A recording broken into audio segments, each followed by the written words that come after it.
దేవుని పరిశుద్ధ నామానికి మహిమ కలుగునగాక. కూడి వచ్చిన మీ అందరికీ నా హృదయపూర్వక వందనాలు. దేవుడు మిమ్ములను మీ కుటుంబాలను దీవించునగాక. హల్లెలూయా.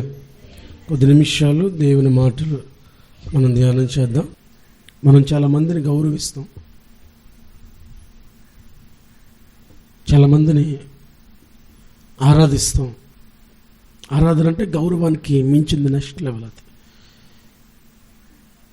కొంతమంది కోసం చచ్చిపోవడానికైనా సిద్ధపడతాం, కొంతమంది కోసం ఏం చేయడానికైనా వెనకాడు. బైబిల్లో నుంచి కొన్ని మాటలు మనం ధ్యానం చేస్తున్నప్పుడు యోహాను సువార్త 12వ అధ్యాయం 26వ వాక్యం. యోహాను 12:26.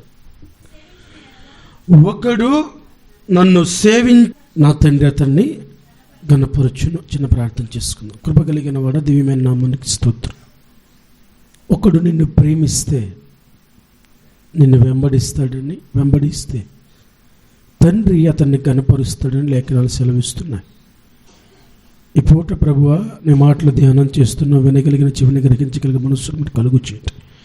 నీ మాటలు వివరించగలిగిన సమయోచితమైన జ్ఞానమును మీరు నాకు ఇచ్చి మీ నామములకు మాత్రమే మహిమను తెచ్చుకోవడం, అద్యంతములు మీరు మాకు తోడైండి మమ్మల్ని నడిపించమని నజరేయుడగు యేసుక్రీస్తు నామములో అడిగి వేడుకొనుచున్నాను తండ్రి, ఆమేన్. హల్లెలూయా, హల్లెలూయా.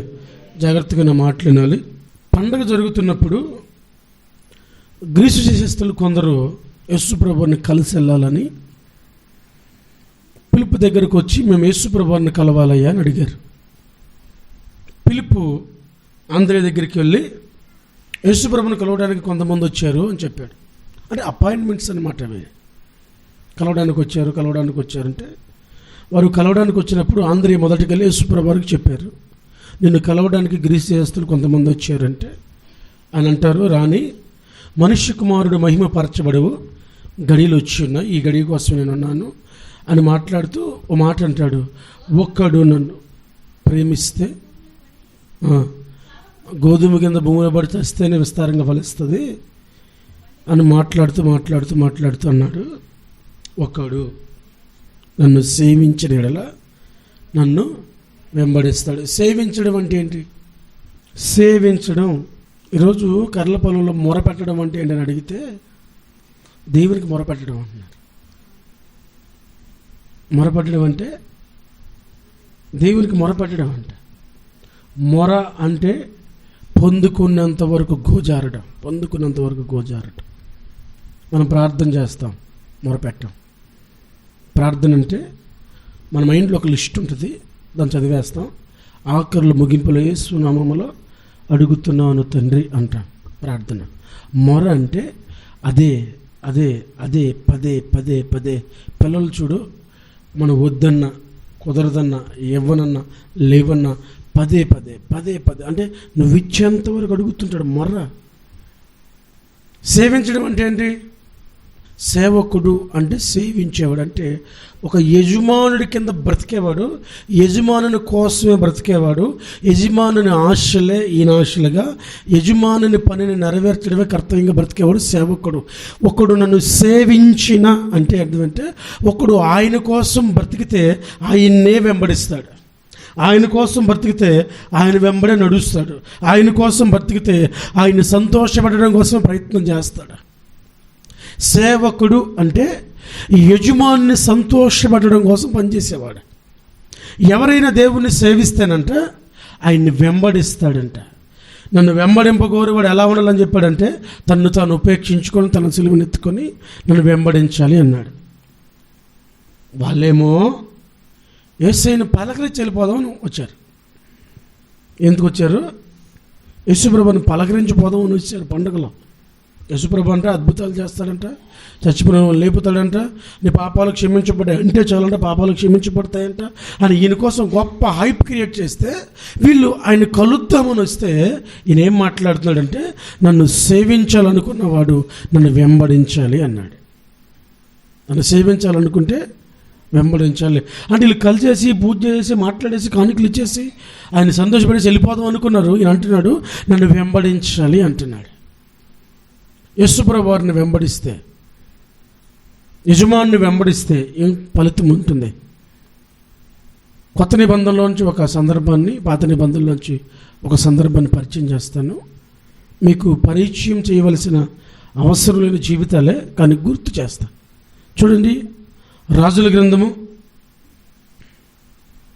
1 రాజుల గ్రంథము 19వ అధ్యాయము 18-19 వాక్యాలు. 1 రాజుల గ్రంథము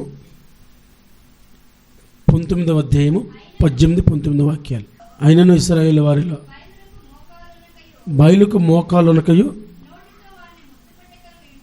నోటితో వాడిని ముద్దు పెట్టక నుండు 7,000 మంది నాకు కలరు. కింద చదువుతూ వస్తే, అతడు వెళుతూ ఉండగా షాపాతు కుమారుడైన ఎలీషా కనపడ్డాడు. 12 అరకలను పెట్టి భూమి దున్నిస్తున్నాడు. ఎన్ని అరకలు? 12 అరకలు పెట్టి భూమి దున్నిస్తున్నాడు. ఆ 12వ అరకని ఈయన పట్టుకొని ఉన్నాడు. ఏలియా వెళ్ళి ఎలీషా దగ్గరికి తన మీద ఉన్న దుప్పటి తీసి ఎలీషా మీద వేశాడు. వెంటనే ఆయనకు అర్థమైపోయింది, అయ్యా నేను ఇంటికి వెళ్ళి వస్తానని ఈ ఎద్దులు తీసుకెళ్ళి, ఈ కాడు తీసుకెళ్ళి వీటిని చీల్చి వాటిని కోసి వండి అందరికి భోజనాలు పెట్టి ఏలియా ఎమ్మడ వచ్చేసాడు. అంటే మరలా వెనకకి తిరిగి చూడకుండా వెంబడించడం అంటే యూటర్న్ అంటాం. యూటర్న్ అంటే తెలుసా? ఏబిసిడ్లు ఎప్పుడైనా రాశారా? యూకి వీకి తేడా ఏంటి? యూకి వీకి తేడా ఏంటంటే, యూ రాసేటప్పుడు we no need to stop anywhere. యూని రాసేటప్పుడు ఎక్కడ మనం స్టాప్ చేయని అవసరంలా. వీని రాయాలంటే స్టాప్ చేసి మరల పైకి రాయాల్సి వస్తుంది. యూటర్న్ అంటే నడుస్తున్న వ్యక్తి ఆగకుండా దారిని మరలించుకోవడం. అర్థమవుతుందన్నమాట. ఈయన యూటర్న్ తీసుకున్నాడు. వెళ్తున్న వ్యక్తి మరలా ఆ మార్గం నుంచి వెనకకు చూడకుండా మొత్తాన్ని ముగించుకొని వెళ్ళిపోయాడు. అంతే. ఇంకా నా ఆస్తి ఎలా ఉందో, నా ఎద్దులు ఎలా ఉన్నాయో, నా కాళ్ళు ఎలా ఉన్నాయో, నా నాగలు తుప్పు పట్టిందేమో ఏమి లేకుండా ఒకేసారి మొత్తం తీసుకొని మొత్తం వద్దనుకుని వెళ్ళిపోయాడు. మిగులు ఆస్తి పరుడిన, పనిపాటు లేనోడు, తినడానికి లేనోడు, ఆపాటుకు తెచ్చుకొని తినేవాడు కాదు. సామంతుడు 12 వరకు దున్నుతున్నాడు ఆయన. అలనాటి కాలంలో ఒకేసారి 12 అరకలు దున్నుతున్నాడంటే భూస్వామి. ఇలాంటి వ్యక్తి దుప్పటి చెంగు పైన పడగానే వెంబడించుకుంటూ వెళ్ళిపోయాడు. ఎంత వెంబడించుకుంటూ వెళ్ళాడంటే, ఏలియాని దేవుడు అంటాడు, నిన్ను తీసుకుని వెళ్ళిపోతున్నానయ్యా, నువ్వు నాతో వచ్చేయి, నేను తీసుకెళ్ళిపోతానంటే ఆ మాట ఎలీషాకి చెప్పాడు. ఎలీషాకి చెప్పి అంటాడు, నువ్వు ఇక్కడే ఉండు, నేను వెళ్ళిపోతున్నాను. నేను మార్గ మధ్యలో వెళ్తున్నప్పుడు ఎక్కడో ఒక చోట దేవుని ఆత్మ నన్ను తీసుకుని వెళ్ళిపోద్ది అంటే ఎలీషా అంటాడు, నేను నీతో కూడా వస్తాను, ఆగునంటాడు. నువ్వు నాతో రావడం వల్ల ప్రయోజనం లేదంటే, లేదయ్యా రావద్దని చెప్పొద్దు, నేను నీతోనే వస్తాను అంటాడు. వెంబడించాలి అనుకున్నప్పుడు ఎన్ని ఆటంకాలైనా, ఎన్ని అవరోధాలైనా వెంబడించడం చాలా ప్రాముఖ్యం. ఈ ఎలీషా ఏలియాని వెంబడిస్తున్నప్పుడు వెనుతిరిగి చూడకుండా మొత్తం వద్దనుకొని వచ్చేసాడు. గిలగాలికి వెళ్ళారు. రెఫరెన్స్లు రాసుకోండి. రాజుల గ్రంథం 2వ అధ్యాయంలో 2-3 వాక్యాలు, 7వ వాక్యము మనం చదివితే, గిలగాలికి వెళ్ళాడు. అక్కడ కొంతమంది ప్రవక్త శిష్యులు ఉన్నారు. బాబు, ఈరోజు నీ యజమానుని దేవుడు తీసుకొని వెళ్ళిపోతాడు, నీకు తెలుసా అని అడిగారు. తెలుసు. మరి ఎందుకు పిచ్చోళ్ళగా వెంబడిస్తున్నావు, ఆగిపో అంటే, ఆ సంగతి నాకు తెలిసి మీరు ఓరకుండు అన్నాడు. మళ్ళీ అక్కడి నుంచి బేతేలుకి వెళ్ళారు, ఎరుకోకి వెళ్ళారు, యోర్దాను దాటారు. ప్రతి సందర్భంలో ఏలియా అంటున్నాడు ఆగిపోమని, అక్కడ ఎదురయ్యే కొంతమంది ప్రవక్త శిష్యులు అంటున్నారు ఆగిపోమని, వెంబడించొద్దు, ఆగిపో అని. వెంబడించలే, వెళ్ళిపోయాడు. ఒకవేళ ఏలియాను వెంబడించుకుని ఆగిపోయి ఉంటే 2 పాళ్ళ ఆత్మను పొందేవాడు కాదని మనకి తెలుసు. సెకండ్ ఏంటంటే, వెంబడించాల్సిన సమయంలో వెంబడించకపోతే తర్వాత కనుగొనలేం. ఎలీషా తిరిగి వచ్చిన తర్వాత ఈ శిష్యులు అంటారు, అయ్యా ఒకవేళ దైవజనుని దేవుని ఆత్మ తీసుకెళ్ళి ఏదో ఒక పర్వతం మీద పడేసిందేమో, ఆ పర్వతం మీద ఉండిపోయాడేమో, ఒంటరైపోతాడేమో, మేము వెళ్ళి వెతుకుతామన్నారు. అప్పుడు ఎలీషా అంటాడు, మీరు వెళ్ళొద్దు, వెళ్తే అతడు కనపడాడయ్యా, దేవుడు తీసుకెళ్ళాడు అన్నాడు. లేదండి ఎత్తుకుతామంటే వెతికి తిరిగి ఎత్తుకి యువతలకు వచ్చారు. కనపడ్డా? ఏ సమయంలో వెంబడించాలో, ఎలాంటి వ్యక్తిని వెంబడించాలో ఆ సమయంలోనే ఆ వ్యక్తిని వెంబడించడం ఉత్తమము. తర్వాత నువ్వు వెతికినా వెంబడిద్దాం అనుకున్న అవకాశం ఉండదు. ఏలియాను చూసినప్పుడు, ఎలీషాను చూసినప్పుడు వాళ్ళు ఏం గ్రహించారంటే ఏలియా ఆత్మ ఎలీషా మీద ఉన్నది అని గ్రహించారు. 2 రాజులు 2వ అధ్యాయంలో 15వ వాక్యం చదువుతున్నప్పుడు ఏలియా ఆత్మ ఎలీషాలో ఉంది అని గుర్తుపట్టారంట. చూడండి ఆ మాట.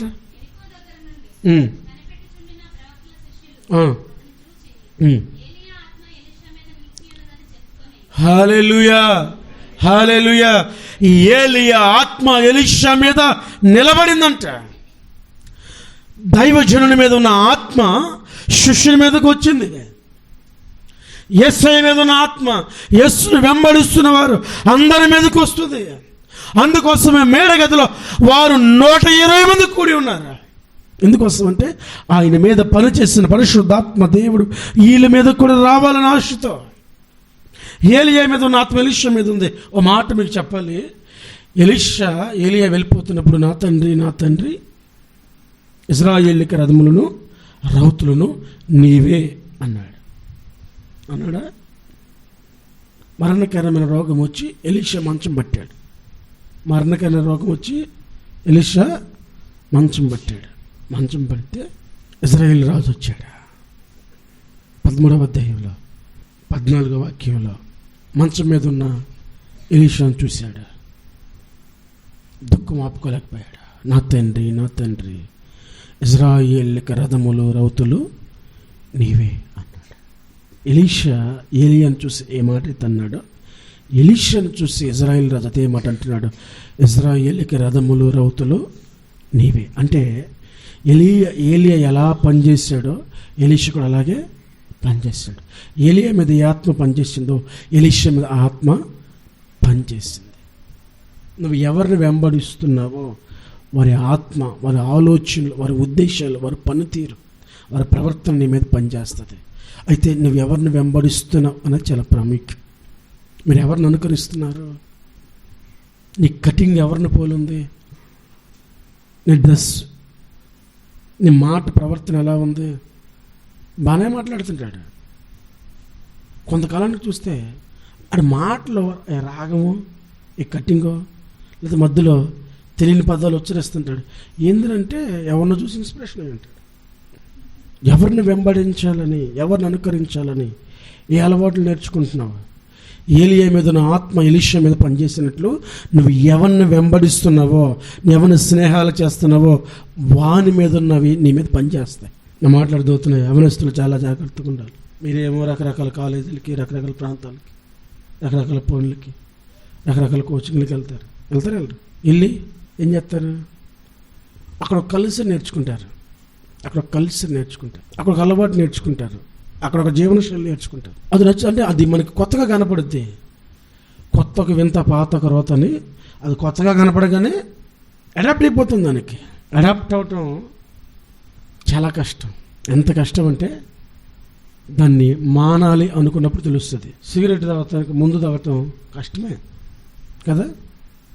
తాగంగానే పొరపోవటం, తాగంగానే వాంతి అయిపోవటం జరుగుతాయి. అలవాటు పడే దాన్ని మాను, అదంత కష్టమో తెలుస్తుంది. ఎవరిని ఎలీషా వెంబడించాడో ఆ వ్యక్తి ఆత్మ ఇతని మీద పనిచేసింది. నువ్వు ఎవరిని వెంబడిస్తున్నావో ఆ వ్యక్తి మీద ఉన్న ప్రభావం నీ మీద పనిచేస్తుంది. ఎవరిని వెంబడిస్తున్నావు? మత్తయి సువార్తలో యేసుప్రభువు ఒక మాట ఉంటాడు చూడండి. మత్తయి సువార్త 4వ అధ్యాయము 19వ వాక్యం. మత్తయి సువార్త 4:19. హల్లెలూయా, హల్లెలూయా. యేసుప్రభువు ఒక సముద్ర ప్రాంతానికి వెళ్తుంటే కొంతమంది కనబడ్డారు ఆయనకి.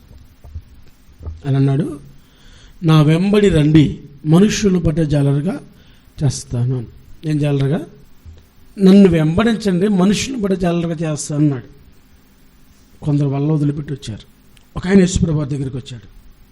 బోధకుడా, నిత్య జీవానికి వారసుడు అవ్వడానికి నేనేం చేయాలయ్యా అని అడిగాడు.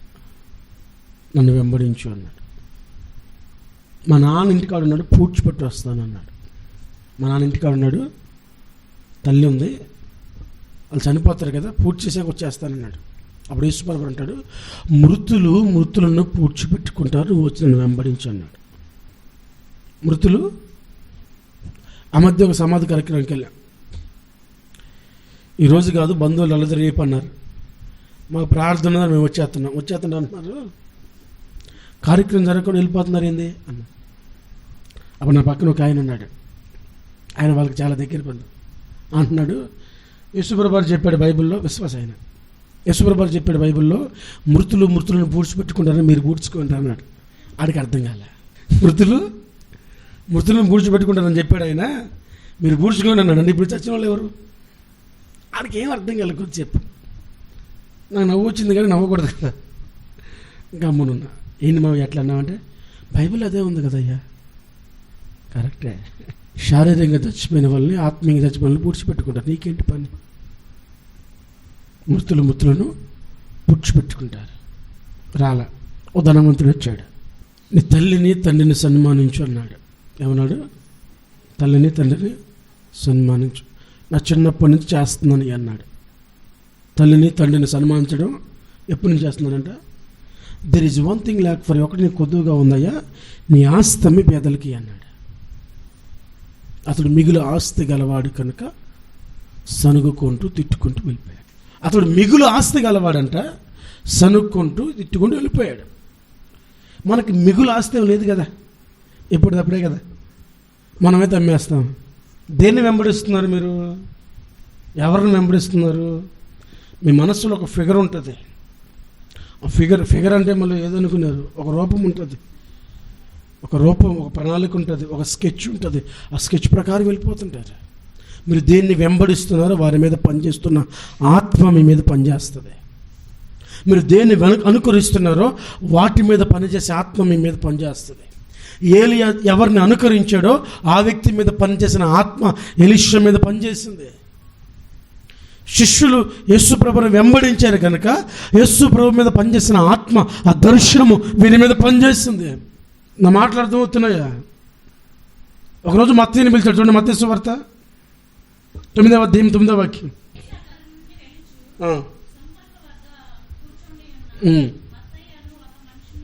చూచి నన్ను వెంబడించు అని చెప్పగానే వచ్చేసాడు. సుంకపు గుత్తదారుడని తెలుసా మీకు? Tax collector. నీ సంపాదన అంతట్లో నువ్వు గవర్నమెంట్కి రొక్కం కడుతున్నావు లేదో చూసి పన్నేస్తాడు. ఆ రోజుల్లో ఈ ఉద్యోగాన్ని ద్రవ్యం ఇచ్చుకునేవాళ్ళంటే, అంటే ఈ రోజుల్లో కాదు, అప్పుడే స్టార్ట్ అయింది. డబ్బులు పెట్టి ఉద్యోగాలు కొనుక్కోవటం. ద్రవ్యం ఇచ్చి సంపాదించుకునేవాళ్ళంట. ద్రవ్యం ఇచ్చి ఇంకా వీళ్ళ మీద పట్టం వసూలు చేసుకోవడం వాళ్ళ పని. రావాల్సింది ఎంతైతే అంత వసూలు చేసుకోవటం. మంచి బిజినెస్ మ్యాన్ అయినా బాగా సంపాదిస్తున్నాడు. యేసుప్రభు చూసి మత్తయి నన్ను వెంబడించు అంటే ఆడబడేసి వెళ్ళిపోయాడు. పేతురుని చూసి నన్ను వెంబడించమంటే ఎన్నో వదిలేసి వచ్చేసాడు. అందుకే పేతురు ధైర్యంగా అడుగుతాడు, నిన్ను వెంబడించాం అన్ని వదిలిపెట్టి మాకేంటి లాభం అని అడిగాడు. మనం ఏం వదిలిపెట్టాం కానీ లాభం కోసం చూస్తాం. ఏం వదిలిపెట్టాం? అసలు నువ్వు ఎవరిని వెంబడిస్తున్నావు ఒకసారి ఆలోచించి. ఎవరి ఆలోచనలు వెంబడిస్తున్నావు ఆలోచించి. ఎవరి జీవనశైలిని వెంబడిస్తున్నావు ఆలోచించి. ఎవరిని చూసి ఇన్స్పిరేషన్ అవుతున్నావు ఆలోచించి. నువ్వు ఇన్స్పిరేషన్ అయ్యేది, ఆలోచన చేసేది, రోల్ మోడల్గా పెట్టుకునేది లోకస్తుల్ని, కార్యాలు ఆశించేది దేవుని యొద్ద నుంచి. మనకు రోల్ మోడల్లో మనం ఎవరిలాగా ఉండాలనుకుంటున్నామో ఆడ లోకస్తుడు, లోక సంబంధించిన వ్యక్తి. కానీ ఆశీర్వాదాలు మాత్రం దేవుని నుంచి రావాలని ప్రార్థన చేస్తాం. కుదురుతుందా? నువ్వు ఎవరిని వెంబడిస్తున్నావో ఆ వ్యక్తి యొక్క ఆత్మ నీ మీద పనిచేస్తుంది. కాబట్టి మనం వెంబడించే వ్యక్తి ఎవరనే చూసుకోవాలి. మనం వెంబడించే వ్యక్తి ఎవరని చూసుకోవాలి. యేసయ్యని వెంబడిస్తున్నావా? లోకాన్ని వెంబడిస్తున్నావా? ఎవరిని సేవిస్తున్నావో వారిని వెంబడిస్తావు. నువ్వు ఎవరిని ఆరాధిస్తావో, ఎవరిని ఇష్టపడతావో, ఎవరిని కోరుకుంటావో వారిని ఖచ్చితంగా వెంబడిస్తావు. ఆ వెంబడించే వ్యక్తి మీద ఏ ఆత్మ పనిచేస్తుందో అది నీ మీద పనిచేస్తుంది. నా మాటలు ఎక్కుతున్నాయా? నువ్వు ఎవరిని ఇష్టపడుతున్నావో, ఎవరిని ఆరాధిస్తున్నావో, ఎవరిని కోరుకుంటున్నావో వారిని ఆటోమేటిక్గా వెంబడిస్తాం మనం, ఆటోమేటిక్గా. అయితే నువ్వు ఎవరిని వెంబడిస్తున్నావో ఆ వ్యక్తి మీద ఏ ఆత్మ పనిచేస్తుందో ఆ ఆత్మ మన మీద పనిచేస్తుంది. నువ్వు ఎవరిని వెంబడిస్తున్నావో ఆ వ్యక్తి మీద ఏ ఆత్మ పనిచేస్తుందో ఆత్మ నీ మీద పనిచేస్తుంది. మనం ఆత్మీయులు వెంబడిస్తున్నామా, అన్యుల్ని వెంబడిస్తున్నాము? ఎవరిని వెంబడిస్తున్నాం? ఎవరిని వెంబడిస్తున్నారు? మీ dressing sense, style, walking style ఎవరిని బట్టి ఉంది? ఎవరిని చూసి నేర్చుకుంటున్నారు? ఎవరిని చూసి? మీ జీవితంలో ఎప్పుడైనా మా అమ్మలాగా ఉండాలి, మా నాన్నలాగా ఉండాలి అని ఆలోచన వచ్చిందే? జీవితంలో ఎప్పుడైనా ఏ ఒక్కరోజైనా మా అమ్మలాగా ఉండాలి, మా నాన్నలాగా ఉండాలి, ఆ హీరోలాగా ఉండాలి, ఈ హీరోయిన్ లాగా ఉండాలి, ఆ యాక్టర్ లాగా ఉండాలి, మా పక్కింటి వాళ్ళలాగా ఉండాలి అని ఆలోచన వచ్చుంటాయా? చెప్పరే నోరు తెరిచి. మిమ్మల్ని పోషించేవాడు, మీకోసం కష్టపడేవాడు ఆడలాగా మాత్రం మీరు ఉండరు. అలాగే మాత్రం మీరు బతకాలనుకోరు. డబ్బుల కోసం యాక్ట్ చేసేవాడు, డబ్బుల కోసం రంగేసుకునేవాడు, వాళ్ళని చూసి మాత్రం నేర్చుకుంటారు ఆడలాగా ఉండాలని. వీళ్ళ నాన్న వీడి కళ్ళ ముందే పనిచేస్తా కనపడి ఉంటాడు, సంవత్సరాలు తడబడే కదా కష్టపడితో కనపడి ఉంటాడు, సంవత్సరాల తరబడి బిడ్డ కోసం ప్రయాసపడటం కనపడి ఉంటాడు. ఈ రోజన్నా వాళ్ళ నాన్న జీవితం వాడిని ప్రభావితం చూపిందే? డబ్బుల కోసం యాక్ట్ చేసేవాడు చేసిన ప్రభావితం చూపింది. నువ్వు ఎవరిని వెంబడిస్తున్నావో ఆత్మ నీ మీద పనిచేస్తుంది. మాట్లాడుతున్నాయా? నువ్వు ఎవరిలాగా ఉండాలనుకుంటున్నావో వారి మీద పనిచేసి ఆత్మ నీ మీద పనిచేస్తుంది. కాబట్టి మీరు వెంబడించే వ్యక్తులు, నేను చాలాసార్లు చెప్పాను, ప్రపంచంలో ఏ మనుష్యుణ్ణి మనకు రోల్ మోడల్గా పెట్టుకోవడం కుదరదు, పెట్టుకోకూడదు. యేసు ప్రభువారే. ఎందుకంటే ఆయన పాపము లేనివాడు, ఆయన పాపం ఉందని ఎవడు రూపింపలేని జీవితాన్ని జీవించాడు ఆయన. ప్రపంచంలో నువ్వు ఏ మనుష్యుని చూసినా లోపాలు కనపడతాయి. ప్రకటించిన వాళ్ళు, ప్రవచించిన వారు, స్వస్థతలు, అద్భుతాలు, ఆశ్చర్యాలు చేసిన వాళ్ళు, చనిపోయిన వారు లేపిన వాళ్ళు. మొన్న ఒక వీడియో చూసా, టాప్ 10 స్పీకర్స్. వాళ్ళు ఏం చేయరు, స్వస్థతలే, అద్భుతాలే, చచ్చిపోయిన వాళ్ళని లేపడమే వాళ్ళ పరిచర్య. ఏం లేపడం పరిచర్య? వీల్ చైర్లు ఎవరైనా తీసుకొస్తే క్షణాల్లో లేపేస్తారు. ఫేమస్ పాస్టర్లు టాప్ 10. ఇప్పుడు పరలోకంలో ఎవరుంటారు? ఏ ఆత్మ యేసుక్రీస్తుని ఒప్పుకుంటుందో ఆత్మ. వచ్చాడు, స్వస్థత జరిగింది, వెళ్ళిపోయింది. ఆయనకి సువార్త వినపడేది ఎక్కడ? కార్యాలు చేయడం తప్ప కార్యాలు జరగవా? ఏం ప్రాముఖ్యం? సర్వసృష్టికి సువార్త ప్రకటించండి అన్నాడు. The best and first commitment అది, కమాండ్మెంట్ కూడా. నమ్మిన వారికి తండ్రి, కుమార, పరిశుద్ధాత్మలో బాప్తిసాలు ఇవ్వండి అన్నాడు. వారి అవస్థతను బట్టి, వారి అక్కర్తను బట్టి శిష్యులు కార్యాలు చేశారు. కానీ వాళ్ళ పరిచర్య స్వస్థతల పరిచర్య కాదు, సువార్త పరిచర్య. వారు దేవాలయానికి వెక్కి వెళ్తుండగా కనబడిన వ్యక్తిని స్వస్థపరిచారు. వారు మార్గంలో నడుచుకుంటూ వెళ్తుండగా పుత్తూను పట్టిన దెయ్యం వారికి కనబడితే స్వస్థపరిచారు. వారు ప్రసంగిస్తుండగా ఓచ చేయగల వారు కనబడితే స్వస్థపరిచారు. అంతేగాని స్వస్థతల కోసమే వాళ్ళు జీవితాన్ని జీవించలే. ఎంత గొప్ప స్వస్థతలు చేసైనా చనిపోతాడు. ఇప్పుడు అంత పెద్ద పరిచర్య నిలుస్తుందా, పడిపోద్దా? అదే నువ్వు వృత్తి ఆ చూసి నేర్చుకోవడానికి నిలుస్తుందా, పడిపోద్దా? అందుకే సంఘాలు వాక్యంతో కట్టుకోవడం చాలా ప్రాముఖ్యం. స్వస్థలతోనూ, అద్భుతాలతోనూ, ఆశ్చర్యాలతో కాదు. నువ్వు ఏ వ్యక్తిని వెంబడిస్తున్నావో ఆత్మ నీ మీద పనిచేస్తుంది. దేవుడు కొంతమందికి స్పెషల్ గిఫ్ట్స్ ఇస్తాడు, అవి నీ మీద ఖచ్చితంగా పనిచేయవు. నాకు తెలిసి 100 మంది ఉంటారు యేసన్నలాగే మాట్లాడేవాళ్ళు, యేసన్నలాగే పాట పాడేవాళ్ళు. 100 మంది ఉంటారు ఇమిటేట్ చేసేవాళ్ళు. ఆయనలాగా ప్రసంగించాలనుకున్నాను. యేసన్న గారు కూడా చాలాసార్లు చెప్పాడు అది తప్పని. ఒక పాస్టర్ గారు వేరే ఊరిల్ని ఆగిపోయి రాళ్ళ కుదరక యవనస్తుని ఒక వాకింగ్ చెప్పరా, ఈరోజు నేను రావటం కుదరలేదంటే ఆయన వాకింగ్ మధ్యలో ఇట్లా అన్నాడంట. ఏం అర్థం కాల. అయిపోయి అడిగారంట, ఏందిరా ఎట్టన్నావు అంటే, మా పాస్టర్ గారు వాక్యం చెప్పేటప్పుడు ఎట్టంటాడు. ఒరే మీ పాస్టర్ కండక్టర్ ఉద్యోగం చేశాడు రమ్మన్నాడు దాకా, ఈ సంధి మెల్లాలి ఉండదు కదా, ఆ జారిపోతే ఊరకట్టి అనుకునేవాడంట. అది అలవాటు అయిపోయింది ఆయనకి. నీకేం రోగం రా, నువ్వు బాగానే ఉన్నావు అన్నాడంట. అంటే చూసిన వాళ్ళు ఆయనలాగా చెప్పాడు అనాలని ఆయనలాగా యాక్ట్ చేయటం. దేవుడు ఎవరికి ఇచ్చిన కృప వాళ్ళదే. ఇంకో విషయం ఏంటంటే వాళ్ళకన్నా గొప్పగా నువ్వు వాడబడతావు, కానీ వారిలాగా మాత్రం వాడబడా. వాళ్ళకన్నా ఇంకా అధికమైన స్థాయి నీకు వస్తుంది, కానీ వారిలాగా మాత్రం వాడబడ. కారణం ఏంటంటే ఎవరికి ఇచ్చిన కృప వాళ్ళదే. ఆత్మ నా మీద పనిచేస్తుంది కదా అని ఆయనలాగా నేను వాక్యం చెప్పేస్తాను అనుకున్నావు కాదు. ప్రత్యేకమైన కృప. దేవుని ప్రార్థించినప్పుడు మనం ఏమడగాలంటే, మా పాస్టర్లాగా వాక్యం చెప్పాలి కాదు, ప్రత్యేకంగా అంటే నీకంటే ఒక యూనిక్ ఐడెంటిటీ ఉండాలి. పలానా వ్యక్తి నిలబడితే ప్రత్యేకమైన వర్తమానం కనబడాలి. నువ్వు నిలబడినా నేను కనబడగలిగి, నువ్వు నిలబడుతుంది దేనికి? నా మాట అర్థమవుతున్నాయా? నువ్వు నిలబడితే ఒక ప్రత్యేకమైన కలవాలి. దేవుని ప్రార్థించినప్పుడు ఏం ప్రార్థించాలంటే, నేను నిలబడినప్పుడు, నేను పాడినప్పుడు, నేను నడిపించినప్పుడు, నేను ప్రార్థన చేస్తున్నప్పుడు, నేను వాక్యం బోధిస్తున్నప్పుడు ప్రత్యేకమైన ఐడెంటిటీ కావాలి, ప్రత్యేకమైన గుర్తింపు ఉండాలి. ఆయన ఏం చెబితే అదే నువ్వు చెప్పటం, ఆయన ఎలా ఉంటే అలా నువ్వు ఉంటాం, ఆయన ఎక్కడ ఆపితే అక్కడ నువ్వు ఆపటం. ఎవరిని వెంబడిస్తున్నావు? ఎవరి ఆలోచనలు వింటున్నావు? ఓ మాట చూడండి, బైబిల్లో మార్కు సువార్త 10వ అధ్యాయము 21వ వాక్యం, యోహాను సువార్త 21:19. ఈ రెండు మాటలు చదవండి. మార్కు 10:21, యోహాను 21:19. యేసు అతన్ని చూసి అతన్ని ప్రేమించి ఉన్నది.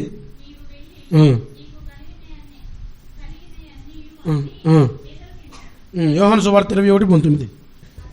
అతడు